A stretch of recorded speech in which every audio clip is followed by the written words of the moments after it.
Beyond the contract, how reactions to Conor McDavid's deal are a commentary on the price of principle. Today I want to talk about something that's recently attracted a huge amount of attention and generated a huge debate across the hockey world. Conor McDavid's new contract with the Edmonton Oilers. To be upfront, I'm not really interested in talking about the contract and the money itself. I'm not even intending to talk much about hockey, or as we call it here in Australia, ice hockey. I'm only a casual fan. I will mention some of these elements because they're relevant. I'm much more interested in the response to the news about the contract and what that says about us as a society and as human beings. If you don't know who Conor McDavid is, I didn't either until a few weeks ago. He's the 28-year-old captain of the Edmonton Oilers, widely regarded as the best hockey player in the world. Since being drafted first overall in 2015, McDavid has been the heartbeat of the Oilers, their captain, playmaker, and emotional core. His individual brilliance has transformed Edmonton from a struggling franchise into a legitimate Stanley Cup contender. In recent seasons, he's carried the team deep into the playoffs, often leading in both goals and assists. The Oilers reached the Stanley Cup final largely on the back of his performance, but they haven't yet managed to win. For the past 2 years, their hopes have been crushed by the Florida Panthers, the league's current juggernaut, and to many, myself included, the storybook villains of these playoff runs. It's that repeated heartbreak, despite his generational talent, that adds even more context to his decision to stay and take less, because he believes this team can win.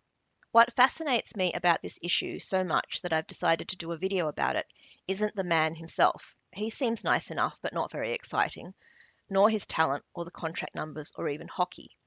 It's what he chose to do with the leverage that he had and the way that the people in the hockey world have reacted to it. His decision and the commentary surrounding it reveal a lot about the expectations we put on excellence and ambition, the tension between personal entitlement and collective loyalty, and how we interpret integrity and loyalty when someone actually lives by it.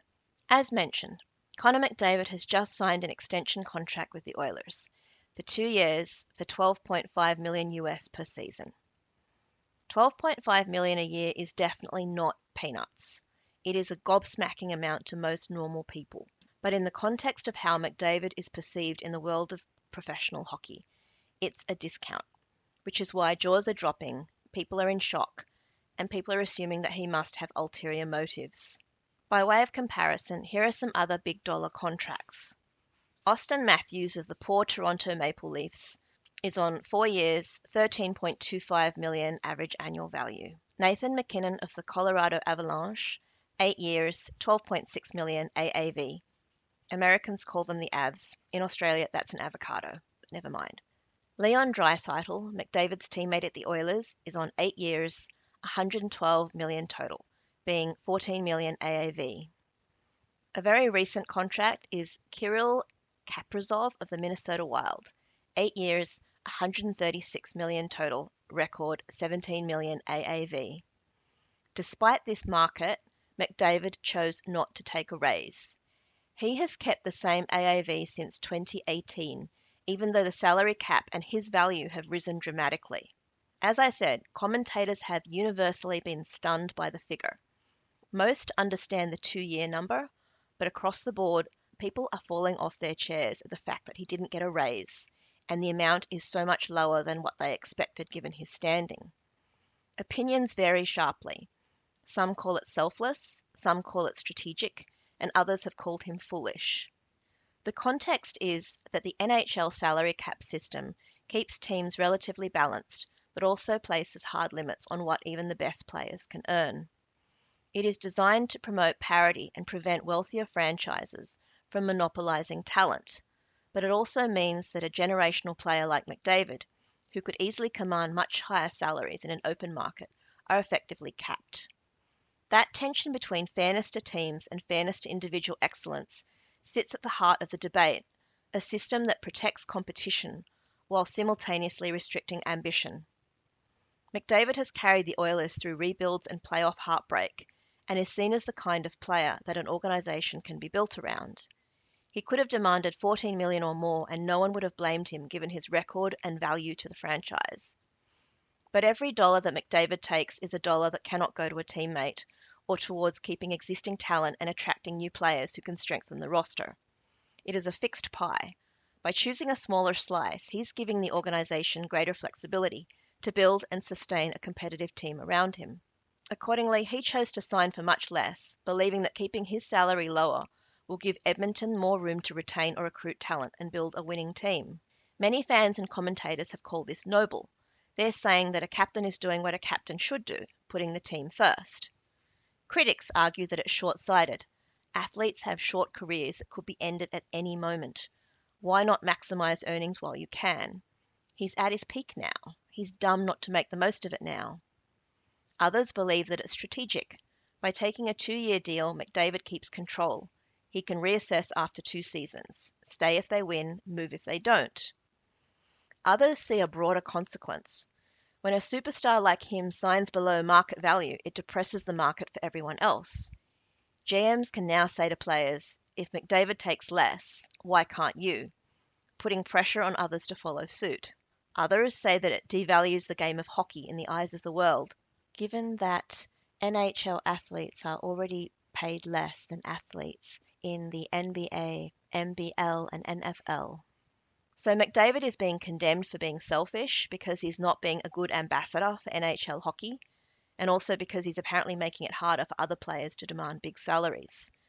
It's a bit ironic that he's being accused of being selfish for not taking the maximum possible amount. Under NHL rules, a player's salary can't exceed 20% of the team's salary cap, meaning that McDavid could have demanded that full share and no one would have criticised him. But he deliberately chose to take less so that the team could spend the remaining cap space on depth and talent, and that's also considered to be selfish. So he's in a no-win situation when it comes to accusations of greed. He can either take the full amount, and critics would have accused him of gutting his team and caring only about himself. By taking less, the same critics now claim he's setting himself up to benefit later, leveraging to make more money further down the line. It is a strange paradox. Either choice is read as self-interest, which says more about how we project cynicism onto success, rather than about McDavid himself. But to continue with the cynical reading, another cynical reading says that McDavid's deal is calculated rather than altruistic. By appearing selfless, he strengthens his personal brand as the league's moral center. He keeps public opinion firmly on his side, and he earns long-term goodwill with the organization, his teammates, and fans. Another skeptical take is that this short-term structure is about leverage. At the end of 2 years, he'll be around 30, positioned to cash in again, perhaps with the Oilers if they win, or elsewhere if they don't. The flexibility keeps the team under quiet pressure to perform. Other critics also argue that by normalizing below-market contracts, McDavid is inadvertently helping ownership more than players, reinforcing a pay ceiling that limits others' earning potentials. He's setting a precedent that keeps salaries artificially low, benefiting team owners more than players. The thing is, if you take a look at McDavid's past behavior, this provides limited evidence to support a cynical take on what he has done. Historically, he has been a very disciplined player, extremely media averse, and has rarely used leverage publicly. He has never been a player who has been into theatrics or opportunistic posturing. His last contract, 8 years, $12.5 million AAV signed in 2017, already included a voluntary haircut from what his agent could have pushed for.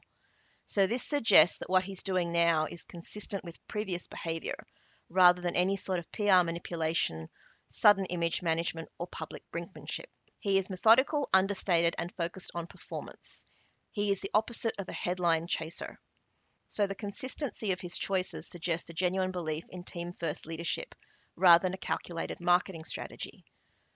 I don't know that for sure. I can only go on track record. Another criticism is that McDavid can afford to take this stance because he's already incredibly wealthy. His lifetime earnings, endorsements, and previous contract security give him the luxury to take less money without jeopardizing his future. Other players could say, I don't have the luxury of being unselfish and taking a team-friendly deal because unlike McDavid, I need the money. And it's true, most players don't have that freedom. For them, every contract might be the one that determines their lifetime stability. And that is why some critics have framed McDavid's decision as an example of privilege rather than self-sacrifice. However, the counterpoint is that McDavid is not obliged to take the maximum just because he can. He's earned the right to decide what matters to him, and he has chosen to prioritize team success over personal gain. In other words, his privilege gives him options, but the choice of how he is using that privilege is still his. He could still easily have taken the maximum amount of top dollars, and no one could have faulted him for doing so, even though I'm sure they would have. So the story here that is intriguing is the principle of the thing. It's not about spreadsheets or leverage. Could have taken the maximum, he didn't. He knows the system is not fair, but he's choosing to work within it rather than fight it. He's doing what he can to make the system work for his team.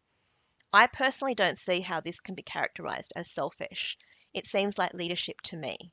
He's saying, I've already earned more than I can spend. What I want to do now is win. For a player whose legacy will be measured by championships as much as points, that decision says everything.